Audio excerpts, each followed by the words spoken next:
I take these complicated thing called business systems and simplify them. Just do this, you get this. Just do this, you get this. I think there's so much theory out in the world that as an entrepreneur, it's hard to determine what do I do first. So I wanted to give people the tools to go first do this, then do this. I'm very procedure oriented. I'm systems oriented. I'm a creative, but systems give me freedom. So I've really learned to, what's the procedure around, even if you want to start a podcast or you want to write a book or you want to launch a product, there's systems around it. Go to the people who are the best of the best at it, hire them, you will save so much money.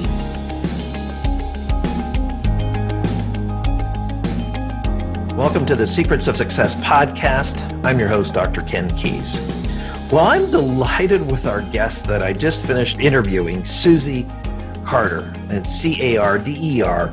Just a delightful energy. And Susie's story is amazing, where she went from being an abused mom with just a 6 and a 15-month-old and leaving that situation, earning $12,000 a year as a hairdresser, living with a girlfriend as a single mom, to not long afterwards earning 6 figures and then teaching other people how to do the same thing. So now she calls herself the Profit Coach, but part of her work is really around our mindset around success and money and how we really self-sabotage our own success in life.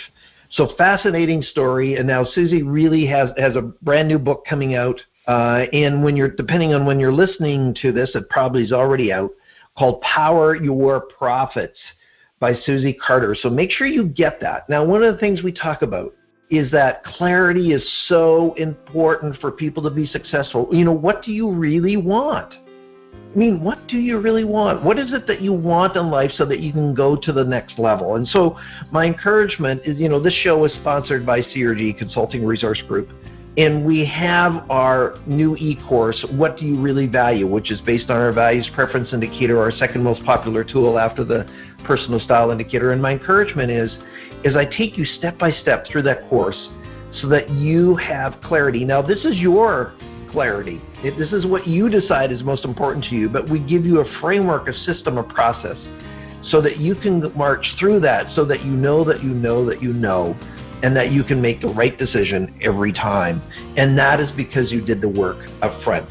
Now, hopefully that is something that can work for you. And if you know somebody who is needing some clarity, then just refer them to the crgleader.com site, where they can go to What Do You Really Value. And thank you as always for being a Secrets of Success listener. If you like what we're doing, please pass it on, let somebody else know, leave a positive comment in whatever platform you're listening on, and let us know if you have a guest or an idea for the show, and then also post comments in the different platforms, and we'll get back to you. So thank you again for listening. So here's our guest today, Susie Carder.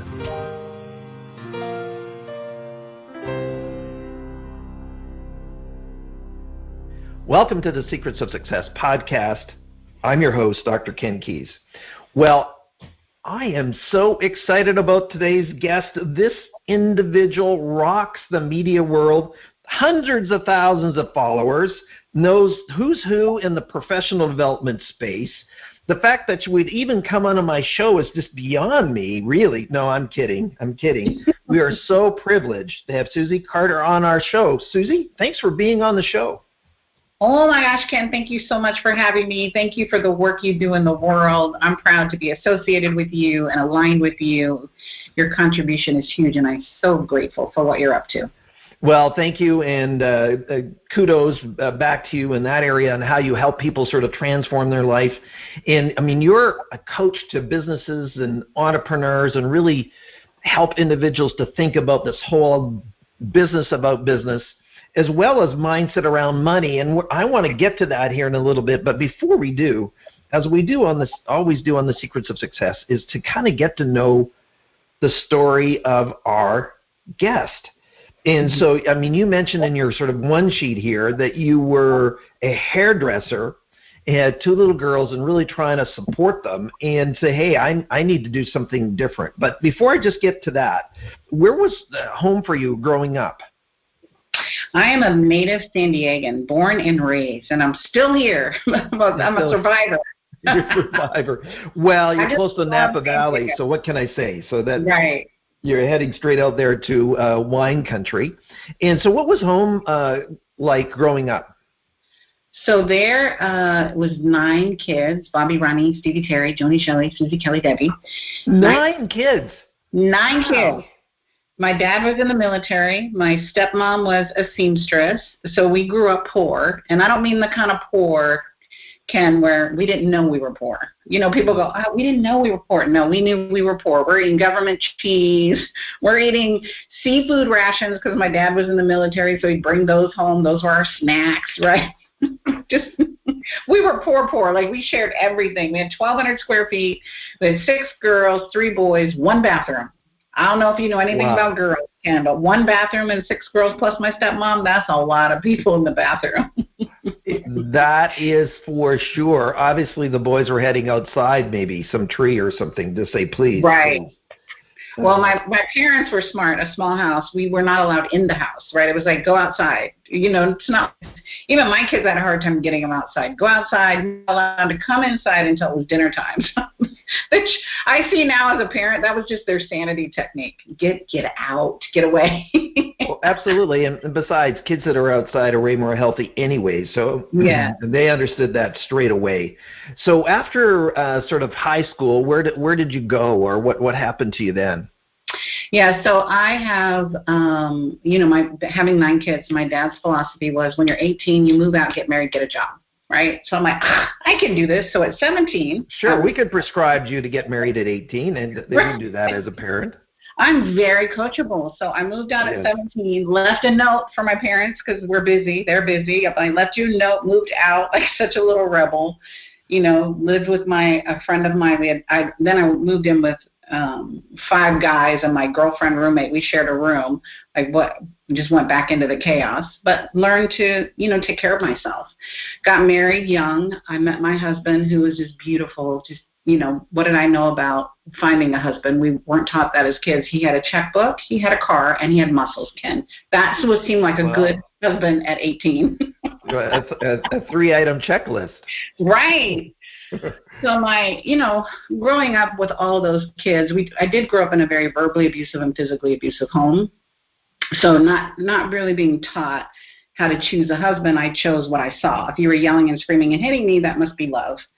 And, early on realized that this isn't love. I remember finding myself on the floor with my husband on top of me and my 2 little girls crying and going, I don't want my children to see this. I grew up seeing this. This is not healthy. And so I left that relationship when my babies were 18 months and 6 months old. Wow. And I had no child support. I had no alimony, no way to take care of myself. I was a hairdresser, right? That was my vocation. I do have my PhD, which is my public high school diploma, so I did have that. You know what? I've never heard that before, but I have to use that in the future. Public high school diploma. That's my PhD. That's my formal education. I have a ton of education now, right? I'm in my 50s now, and my education is very much like this. When I was young, I realized that I wasn't getting child support or alimony. I had to figure out, how do I take care of my children? And so I just want to stop you for a second, Susie. I mean, there's people that always reach, or not always, but that reach crossroads, that have difficult decisions in life. And so here you are, you have 2 children, no way to really kind of support yourself. The situation is bad, but what kind of courage did it take to kind of do this shift, to move out with your 2 girls? I mean, what can you share with the audience about the chutzpah it took to do that? Well, at that point, I was in survival for myself and my children. And that was most important because he was extremely violent. And so my fear really overtook the courage, right? I was just afraid for myself, afraid for my children, and wanting my children. People say, what's your why? My why has always been my children. And it sounds kind of hokey, but I wanted them to have something different. I didn't want them growing up thinking that was love. I didn't want them growing up thinking that you can hit a woman, that you can yell at a woman, and you could, like, that was just normal for me. And so that was my why. That the courage was really for them. It was for, I wanted to teach that I wanted something different for myself, but more importantly, I didn't want to keep repeating the pattern that my mother did, and that got me to be scared and do it anyway, like knees knocking, teeth chattering, fear in one hand, courage in the other, and jump. Not even knowing how to do it, Ken. I didn't have a budget back then. I didn't, I'd stockpiled some money, so I could pay my first and last, with rent. And I moved in with a girlfriend. She had 2 kids. I had 2 kids. We had a 2-bedroom. Like, we were frugal. We were lean and mean, right? And just survival. And, like Maslow's hierarchy of needs, the first level is survival. Once I got survival handled, then I wanted security. Like, okay, I don't want to feel like I'm ever held hostage again. And now, I'm not sure if you could answer this question or not, but you just mentioned your mother about her tolerating this all those years. Yeah. Why did she, do you think? I think it was her upbringing, right? It is generational. Right, I broke the pattern, her mother, and it's just what they knew, right? She didn't have, both my dad and my mom. My dad had an 8th grade education. I think my mom, same, 7th or 8th grade education. So they weren't very educated, and they grew up in a really small town.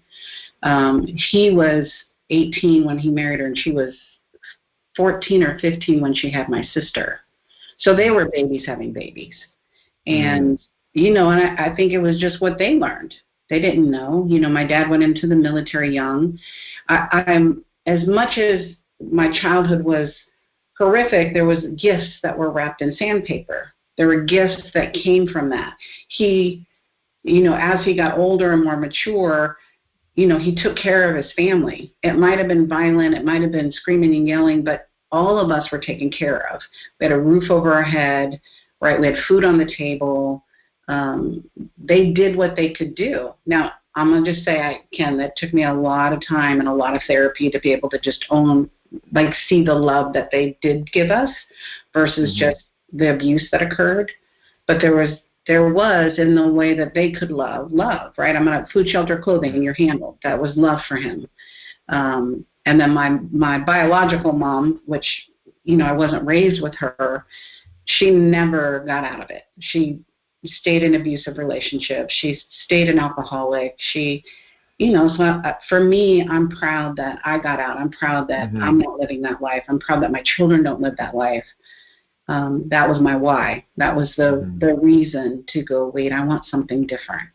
Well, congratulations on having the courage, but also now the inspiration to others who have to make these difficult decisions and these decisions that we don't want to make but have to be made. So thank you for that. Yeah, I see women do it all the time. They stay stuck because of money. I can't leave, I have no money. Well, let's figure out a money plan. And I think that's where my love for understanding money came from. Well, even when I had a little, I figured out how to save. I figured out how to provide. I figured out, and then I just kept getting better at it because money can be very intimidating. It's a masculine energy. Money's scary for women still, Most people want to turn a blind eye in general, man and women, and to go, wait, money gives us freedom. It shouldn't be this thing that controls us. And so my love for taking this complicated thing called business and business finance and personal finance and simplify it to get you whatever it is that you want in your life. That's what I love being an entrepreneur is we get to choose how much money we make or don't make. Right? 88% of small businesses make less than $100,000 a year. That's unacceptable to me. You can go get a job, right? Only 1% of businesses, 1.7% of businesses in our country today hit that $1 million mark. That's my passion. Let me show you how to do this, right? Because once you realize we're making it so hard to make money, we're chasing the wrong things, we're chasing the wrong projects, we're not really being strategic about it, to go, let's stop and plan a little bit. And we're going to get into that here just in a moment. Now, just before we do it, and man, your passion just exudes you. So it's all over you on this one, and it's good because it's also one of the things that I want to get into from a personal point of view, too, during the show. So with that, Now you're with your kids. You're living with your girlfriend. Now what?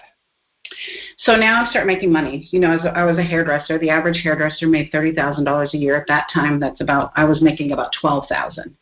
And I knew I could not live on $12,000 and provide for their schooling and their sports. And so I had to figure this thing out called business. 15% of your financial success is your technical ability. The other 85% is business and business strategy.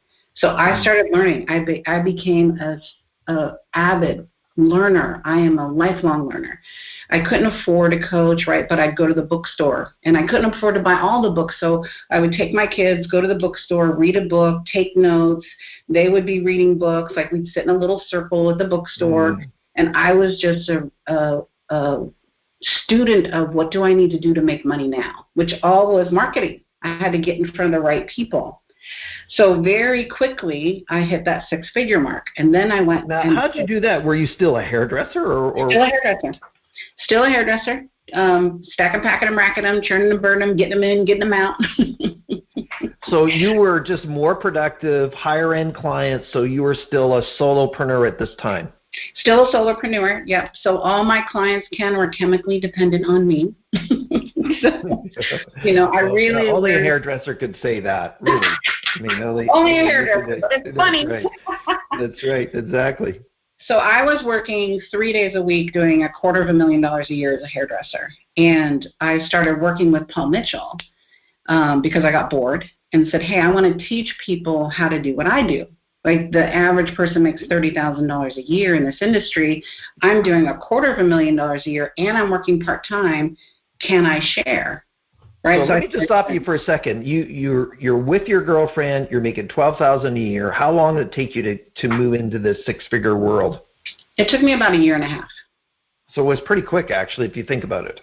It was pretty quick because I found the right mentor. I read the right books, and I got busy. Right. Again, mentor. How did you? We talk about mentors and coaches all the time on this show. So where did the mentor come from? Yeah, so my first mentors, like remember Wayne Dyer? Like he was my first experience into motivational speaking, where I'm like, I can do anything, I can be anything, I can, I wasn't raised in that environment. I was raised in the world of suppression and go get a government job. That was still, even when I became a hairdresser, my parents are like, you need a government job. No, no. Can you see this? We're in government. No, this is not good government material. No one is the boss of me. So I just started, it's all about marketing in that industry and referral marketing. So I really leveraged that. I had a colleague, Eddie, who was doing six figures at the time. And he's like, here's what you do. And I just listened, right? I found the right coach. I didn't know it was a coach, like when you think about it then. But Eddie just kind of said, here's what you do. Here's how you do it. Here's how you have to charge. You want to do multiple services. You want to do chemical services. Don't just do haircuts. Like he really schooled me. He was 10 or 15 years older than me. And because I had rent to pay and a car payment to pay, I didn't have the option. And I think so many entrepreneurs have this back door, either a spouse or a job, and they're building this other thing. So they don't have that tenacity or that hunger. Les Brown always talks about that. You've got to be hungry. Right. And the hunger for me was survival and really providing for my children. And I'm in California. This is an expensive state to live in, even back then, for schooling and clothing and, 2 kids as a single parent, right, raising them. And I like shoes, and those things cost money. I thought you said you were on a budget. Well, obviously there is one budgetary item that's discretionary. Well, once you have some excess money, right, some free capital, you can start looking at other things. But I'm still frugal, right? So there's a lot of frugal time in there. But to really build that business, it took me a year and a half to get to that six figure. It took me about another 2 years to get to that $250,000 mark. And that's when I was like, okay, what else, right? I'm making great money, but what else can I do, right? I was no longer in survival. I was in, I got a great group, so I was in that belonging level in Maslow's hierarchy of needs of I belong to this community, I love this community, how can I make a difference in this community? And that's where the speaking started. I didn't set out to be a speaker, I set out to make a difference. I'm like, I want to teach students. Like, if I would have known this day one, right? Because about that time I was about 7 years in the industry, still not making any money, right? Until I, really went, oh, I gotta provide for my children. I've got to provide for myself. I'm like, wow, if we could teach this in schools, that could be a game changer, right? You don't have to go through all this trial and tribulation, because in schools their goal is to teach you to pass the board, not how to run a business, right? I'm like, well, can't we do both? Can't we teach people how to make money and pass the board? Because that's the foundation. At least give them concepts to know. I didn't even know. I just thought you graduated and showed up and there would be a clientele. Like, that was shocking to me. Like, what do you mean there's no clients? What do you mean I have to build a clientele? What do you mean? all these, and a lot of reasons, or that's a lot of reasons why people don't go into business, because there's this other responsibilities. But you slipped in a name in here, said, well, then I reached out to Paul Mitchell. Most listeners wouldn't know who he is. So maybe just explain who Paul Mitchell is and how that relationship came about. I mean, you're a hairdresser, now all of a sudden you're talking to Paul Mitchell. Right. So Paul Mitchell is one of the top manufacturers, distributors in the country. And, even back then. So there's the big five. There's Paul Mitchell, there's Matrix, there's L'Oreal, right? When you look at all those clients, all those people became clients of mine, eventually. But Paul Mitchell was the main line I supported and sold as a hairdresser.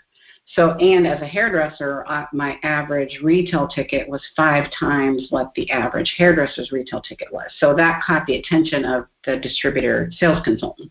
Like, how are you selling so much?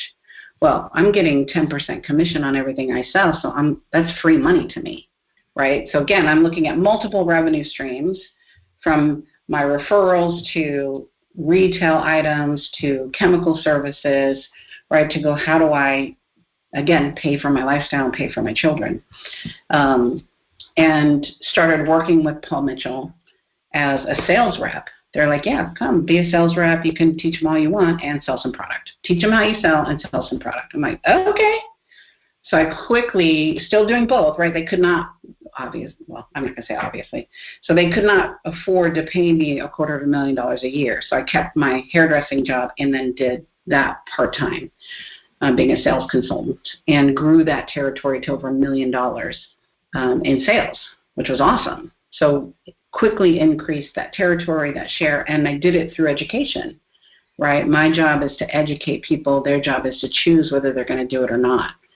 And then really from that point in my career, people, oh my God, what do you have a book? I'm like, no, I don't have a book. I'm a hairdresser. Like, you need a book. If you wrote a book, Susie, we would buy it. I'm like, fine, I'll figure out how to write a book. So I wrote my first book. And then people said, oh my God. What was the name of that book? The first book was called Passion, a salon professional's handbook to building a successful business. And so that became a bestseller in the industry. And that's really where the speaking career kind of launched, was from that book. But again, I didn't know how to build that business, right? I wasn't making money doing that. That was more my give back. And then I wrote this book thinking, again, oh, I'll write this book, I'll be famous. Nope, now you got to sell some books, right? Right. Okay. Yeah. And then they said, oh my God. Most people don't realize is 85 or 90% of the work is after the book is written. Exactly. Well, I always tell my students that a book is an expensive business card. You have to have it. It's a credibility builder, but it's not going to make you the money. It's going to get you, it's going to open the doors. It's going to give you credibility. It's going to give you a way in that's different than someone that doesn't have it. And then a best-selling book is another credibility builder, right? If you're going to do it, let's create bestsellers. Not just write a book. Awesome. So you write this first book, and how was that? I mean, all of a sudden, since you have your PhD, going into this process of being a writer, that's different. As a fellow author, that's not the same thing as doing hair. Oh, that is not the same thing. Well, I had an amazing ghostwriter and editor. So I was smart enough to know that, look, I know when I end my sentence normally with an explanation point. So the period doesn't come or explanation doesn't come until I'm done saying the sentence. A semicolon, why? I don't know, right? You don't want me to be editing anything. And so I had compiled all the information, found a really great ghostwriter to help me pull it all together. And I literally could not tell where her work started and mine ended. because I'm a storyteller. I take these complicated thing called business systems and simplify them. Just do this, you get this. Just do this, you get this. I think there's so much theory out in the world that as an entrepreneur, it's hard to determine what do I do first. So I wanted to give people the tools to go first do this, then do this. I'm very procedure oriented. I'm systems oriented. I'm a creative, but systems give me freedom. So I've really learned to what's the procedure around, even if you want to start a podcast or you want to write a book or you want to launch a product, there's systems around it. Go to the people who are the best of the best at it, hire them. You will save so much money by hiring them, right? And if you can't hire them, buy their book. If you can't buy, or take an online class. Like, I learned so much from books, so much from learning self-study, to allow me to then build the money that I could then go hire you. I could go hire, experts. For sure. When you think about your first book, if you were to kind of distill down the primary things you were teaching them that would apply to people generally, what were the 2 or 3 or 4 things that were in that book that really helped them to think about their business differently? Well, first is I'm still teaching the same principles today, right? A business is business is business. And so the first thing So what does that mean, Susie? Business is business is business.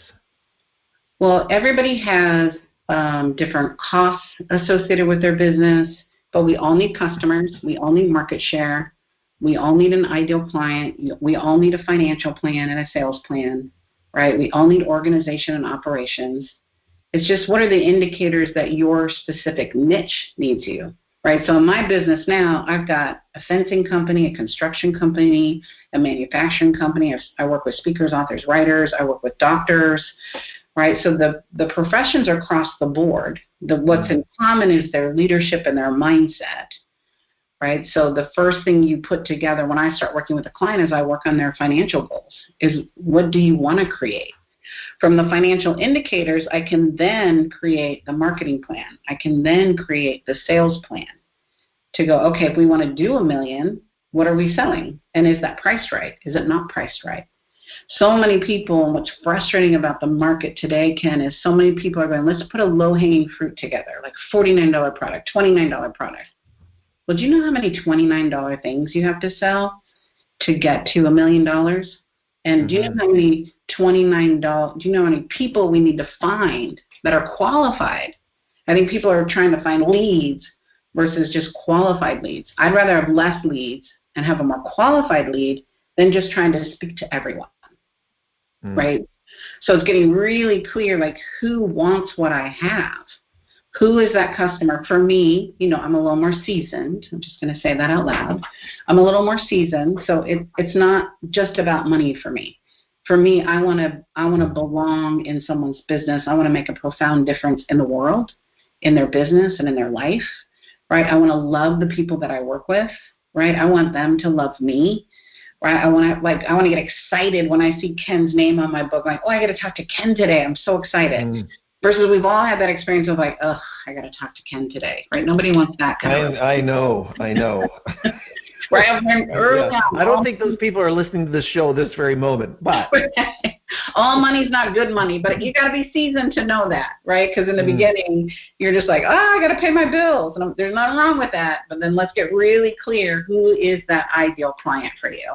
Right? I want them to love and adore me. I want to love and adore them. I want them to happily pay me, right? What I'm worth, right? The value that I bring to their business. So those are important to me, and to find out what are those characteristics and how do I find them versus just, I think so much is, spaghetti marketing. I'll try this, I'll try that. No, let's get clear. The clearer we can get on what your average ticket needs to be for every customer you serve, the smarter you'll work and the more money you'll make. And most people, they're just so busy being busy. I mean, I'm guilty of it too. I wanted to kind of back up, Susie, just a little bit for the listeners. And you talk about reshaping your relationship with money. So you're a hairdresser, then you are doing a sales rep, you're doing both. When did you stop doing sort of the chair stuff? In 2000. So a very long time. I ended up buying a salon. And because I started consulting with salons and spas, and they're like, Susie, you really don't understand because you don't own a salon and spa. Even though I was an independent contractor in a salon and spa, it is different. So we bought a salon, I bought a salon, and we were the top 1% in the nation and top 10% in the world. And we earned that right by the dollars we produced. So we didn't have the biggest business, right? We only had 6 chairs. But in those 6 chairs, we did $1 million. The average salon that does $1 million has 30 technicians. We had 7. So wow. I took everything I learned as a technician and taught my team, let's work smart, not hard. And so I'm sure they were happy too, because they would have been doing well. So much happier, right? Each person was easily making over 6 figures, which is, people's goal. I want to make 6 figures. Great. I'll show you how to do it. Do this, you get this. Do this, you get this. So we built that salon and spa and then sold it in 2000. This is my current business is my 9th business, right? I've had 7 multi-million-dollar companies. 2 were dismal failures because I got in partnerships. I didn't know anything about business. I was just I was scared to do it on my own. So I'm like, I know, I'll go in partnership with Ken. He seems like he knows what he's doing. Yeah, but not this Ken. It was a better Ken. Right, I was just giving you an example. Like, you just see somebody and you're like, okay, I'm scared to do it on my own, so I'll go in business with somebody. No, that's like going on for your first date and go, let's get married. No, do not do that. Like, that was hard learning. But good learning, right? I learned to say no. I learned boundaries. I learned expectation. I learned to have a plan. All good foundational stuff in those first 2 businesses. And I have an entrepreneurial spirit of let's create, let's build, let's create, let's build. Yeah, and obviously you have passion around that. So, Susie, help the listeners now. You come out of this poor family, and now you're earning, dollars that are in the top 1% or more of the country of earners or business owners. What's this thing that you talk about as far as reshaping your relationship with money? Explain to the audience what you're thinking about there and what that means for us that are listening. Yeah, so one, you have to really look at your net worth will only go as high as your self-worth. So it doesn't matter. I have a client that, she makes $10 million, but she spends $12 million. So she's not profitable. And she's always chasing this, am I good enough? Am I smart enough? Overspending, not looking at her budget. But that's all from internal. And so you've got to really work on you. What are your values? What do you bring? What's your relationship with money? And our relationship with money comes from generational, right? From my parents and my grandparents and my aunts and my uncles. Like, what was their relationship with money? We all have those stories, right? Money doesn't grow on trees. Ours was, there isn't any, don't ask. The thing my dad did give me, which was brilliant, was he said, Susie, you can have whatever you want. Just go get a job. Just work hard. And that was good until I got older, where I felt like I just had to kill myself to make money. Where, you mentioned it in your story. It's like, I don't want to be away from my family. I don't want to, I want to have family time and health. I want to sleep in my own bed, right? Mm-hmm. Because I was traveling all over the world, making a profound difference for other people, but not seeing my family because I was out, sharing my message to the world. But that was about self-worth, right? It was about, how do I feel? Like, it feels stingy to take care of me. It feels selfish to take care of me. Well, now I'm a little more seasoned. No, I want to take care of me. It's my time. It's my season. I can still make the kind of money I choose and have this thing called holistic success. Mm-hmm. So if I'm struggling with, years and years ago, I wrote an article that having enough money has nothing to do with the money. It has to do with the emotional freedom that it gives you. How do people who are listening transition into this space where they don't have this sort of negative connotation about money, or don't feel guilty about it, or really allow it to kind of enter in without them sabotaging it? Because all of us have done that at some point or another. Right. So part of it is your beliefs around money. right? It comes from, again, generational. It comes from community. What does your community say?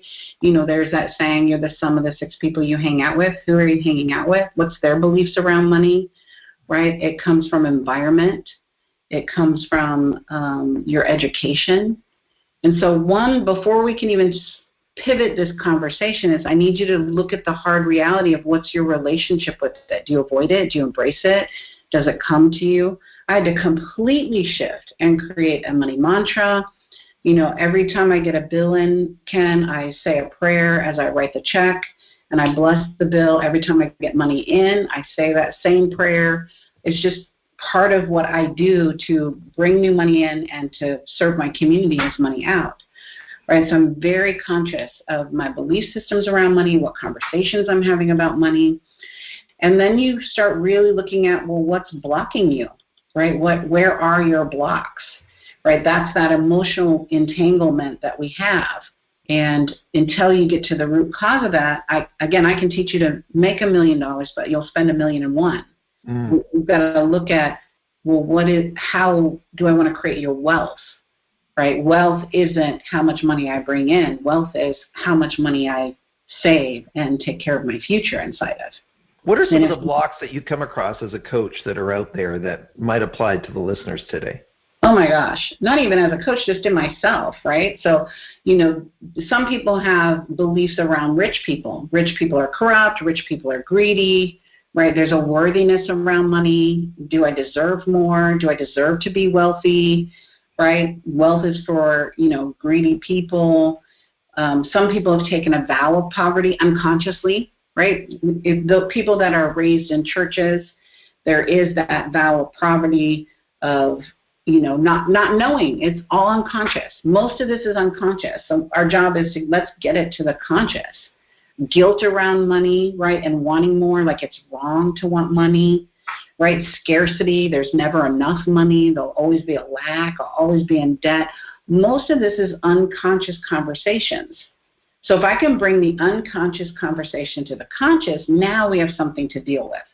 Now I have an assessment that I do around money blocks, and I'll do this for myself annually. And it's interesting, so much awareness and so much work that I have, and then stuff just kind of comes in, like I feel like a fraud. I'm like, where is that coming from? I try so hard, right? Or there's never enough, or money is security, or there's, it's scarce. Those are my big ones, right, that I manage constantly. They don't go away. They just show up sexier and more refined. Actually, you slipped something in that actually, because I grew up on the dairy farm, as some people know.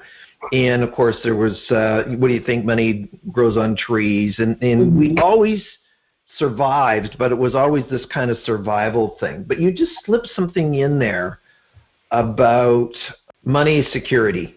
Yeah. So explain that to the audience. What do you mean by that?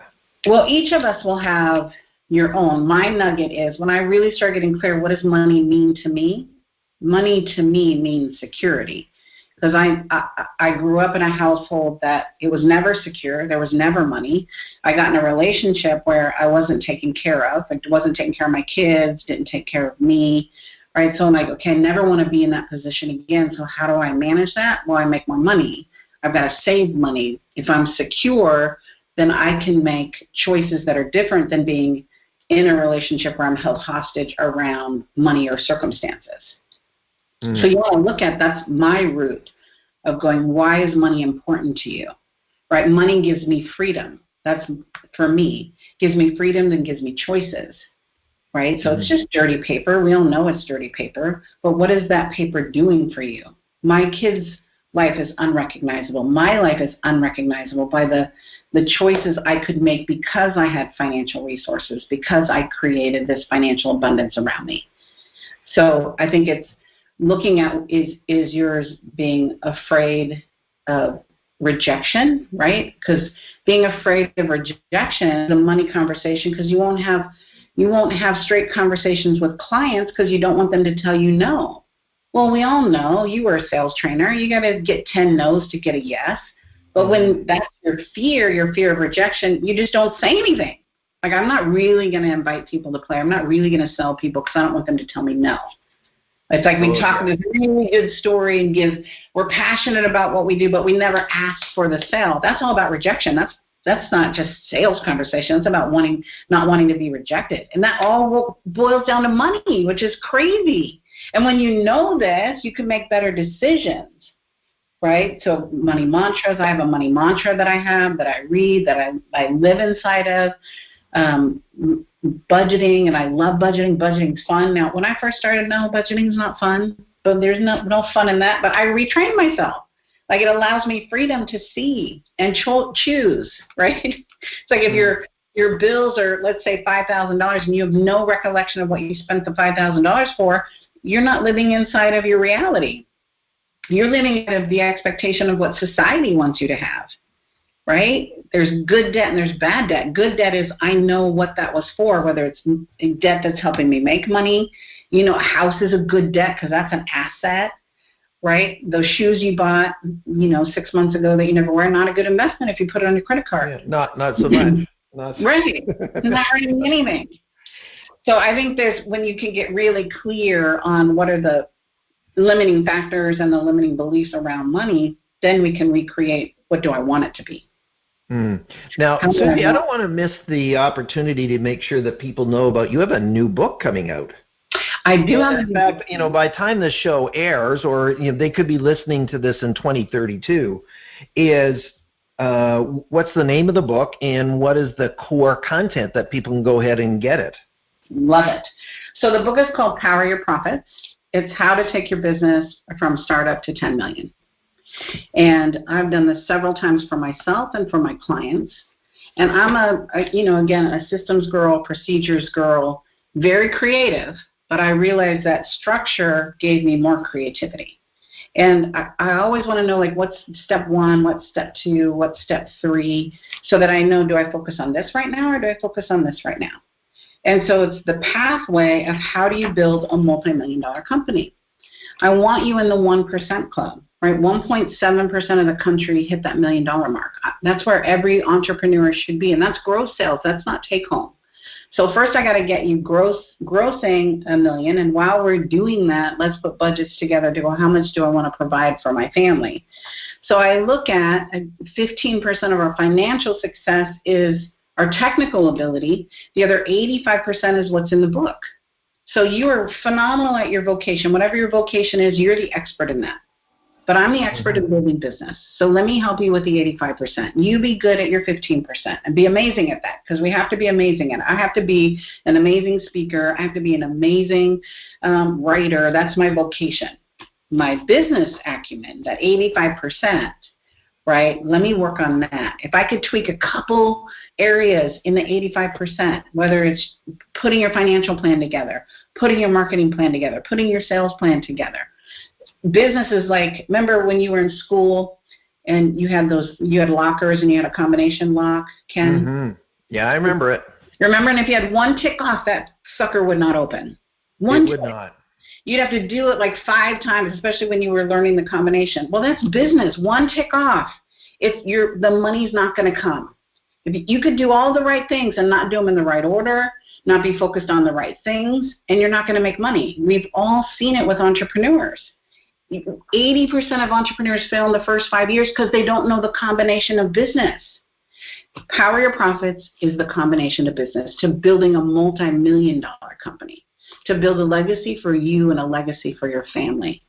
This isn't about an idea or concept. I've been doing this for 30 years. It is tried, true, and proven, right? Simon & Schuster's publishing it, so it's a big-name publisher. It's not theory. It's practical work that I've been working with hundreds of thousands of entrepreneurs over 30 years in all kinds of vocations, right? Because that's usually people will stop like us, well, you don't know my industry. Again, business is business. You're amazing at your 15%. I'm going to work on the 85% and help you hit that multi-million-dollar status. I imagine they'll be able to get that book in just about any bookstore, or online, and Amazon, or anything like that, correct? You can, but what you want to do is order it on poweryourprofitsbook.com, because I'm giving away $5,000 worth of bonuses. So when you buy the book for $28, you get $5,000 worth of bonuses. So I'm giving you 6 of my favorite business templates, right, to simplify business. You're getting our Power to Profit webinar. You're getting Wealth, Wisdom and Wealth, which is all about this money block and money belief training that we used to sell for over $3,000, giving it as a bonus. So if you pre-order the book, you can get the bonuses now, right? If you're listening to this before the book comes out September 22nd, but the bonuses will still be there because, again, I'm about making a difference and contribution. I'm not getting that you like marketing at all. Like, I'm not really picking up on that at all.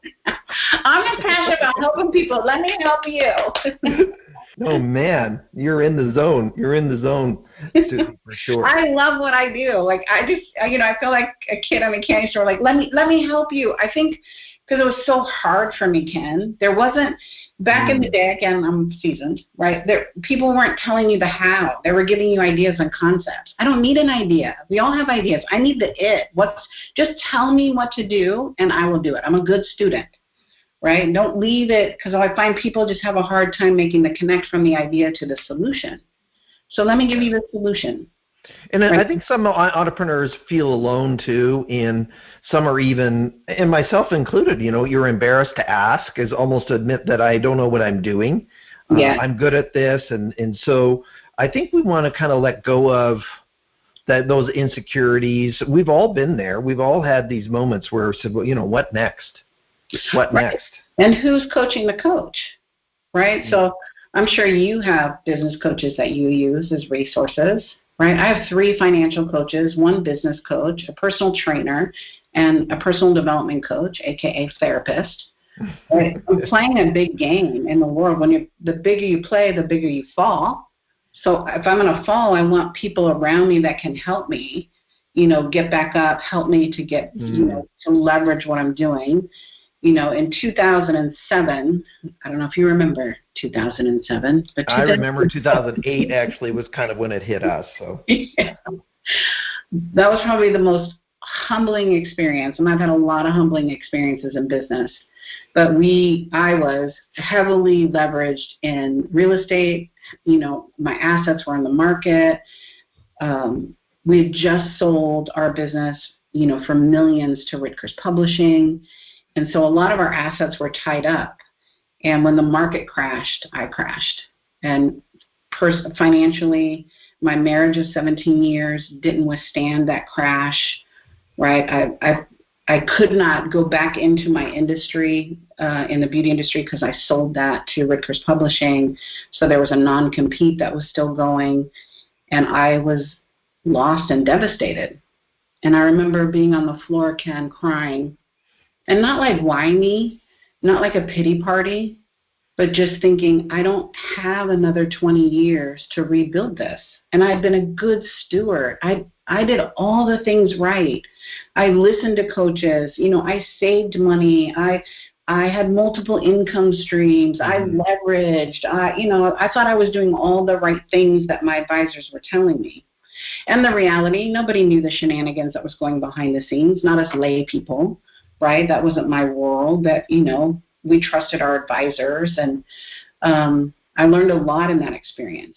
But I remember crying on the floor, and I heard this voice. I'll call it God. You call it whatever you want to call it.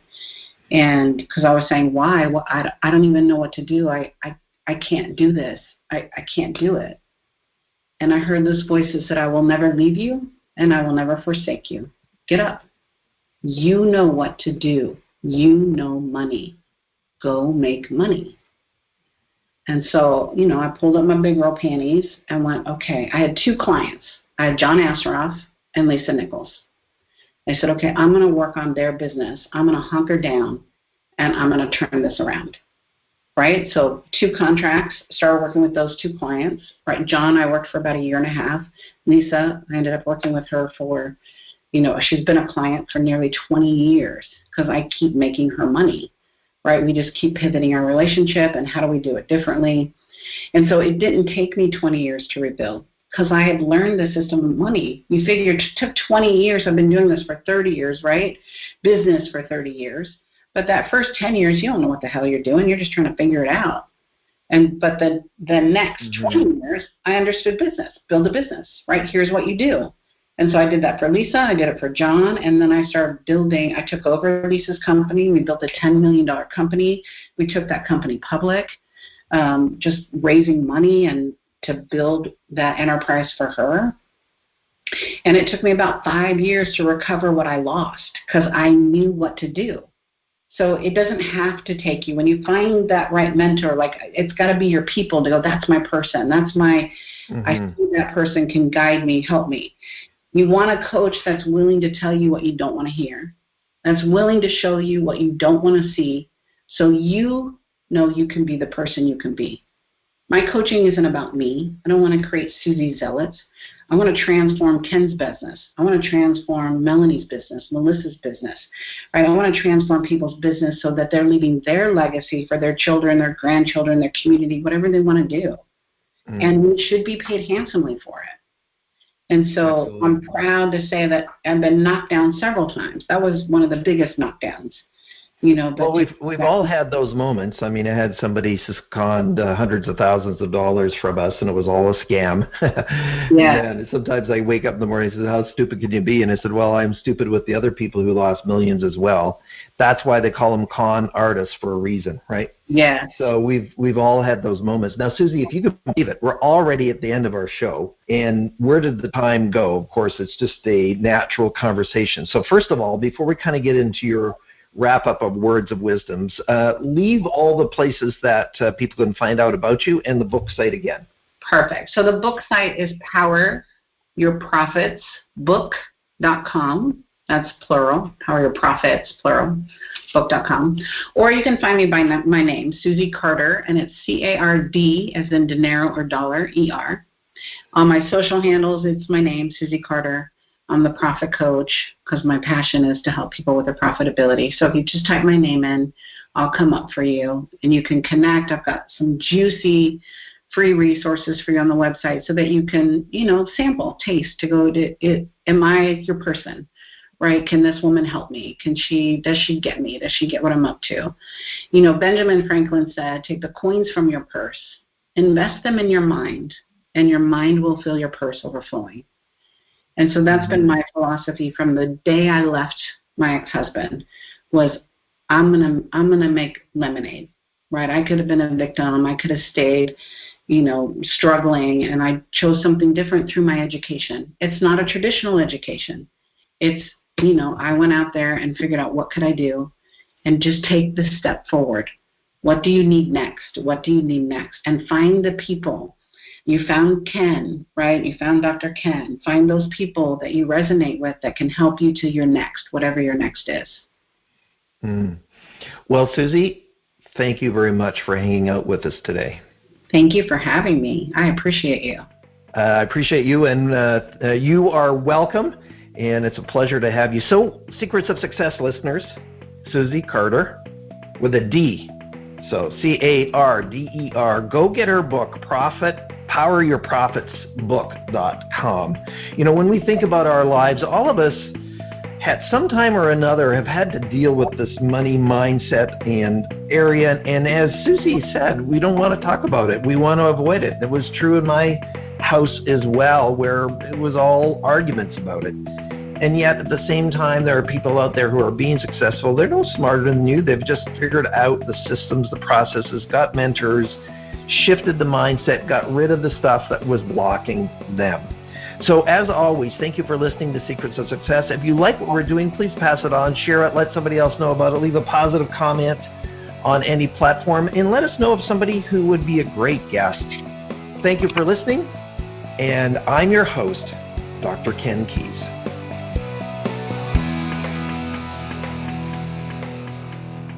Thanks for exploring the secrets of success with us. If you want to keep the momentum going, log on to crgleader.com. Scroll to the bottom and sign up for our inspirational emails. You can also take your success to the next level by following us on Facebook and Twitter and connecting with Ken on LinkedIn. We hope you have a great week and look forward to you joining us next time for the Secrets of Success podcast with Dr. Ken Keis.